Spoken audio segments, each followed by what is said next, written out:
My decision to leave IBM was one that took some time to come to fruition. I had a fantastic job with IBM. I enjoyed my work.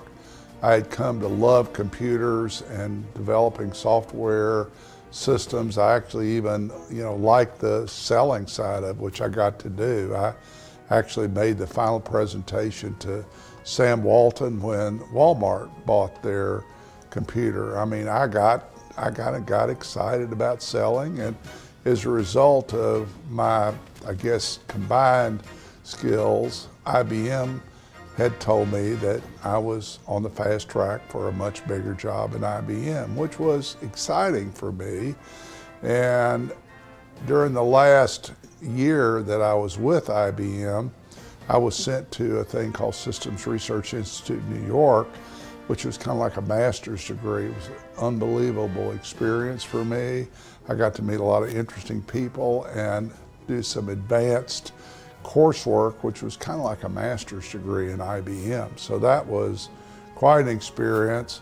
In that same year, I was selected as one of the outstanding systems engineers in the country.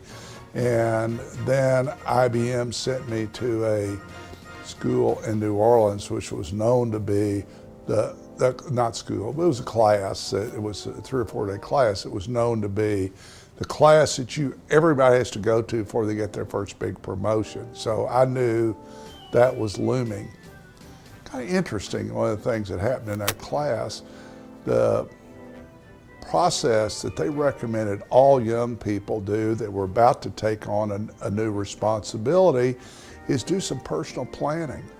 And I honestly hadn't thought that much about my future. I knew what I liked to do. I enjoyed my job. But they said, what are you going to do in 5 years, 10 years? How do you want to blend your work with your family? Do you want to move? And all these questions I hadn't thought about.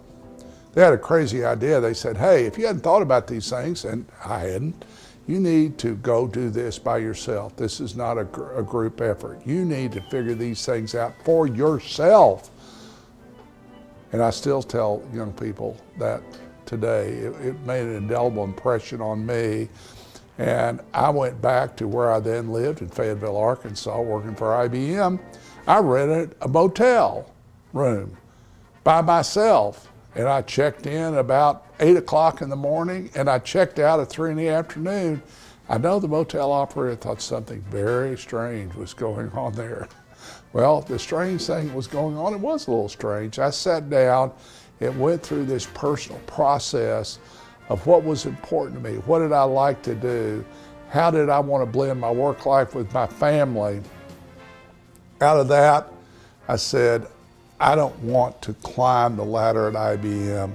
I am just like my father, fundamentally an entrepreneur. I love technology, but I also feel like I'm going to be much more suited to building a company rather than climbing a ladder in a company. There, I solidified my decision to leave IBM. I told my father-in-law and some of my family, including, of course, my wife at the time, that they all thought I had completely, and I do mean completely, lost my mind. How do you leave a company like IBM where you're on the fast track? It makes no sense. Of course, it made sense to me, and I guess it turned out okay.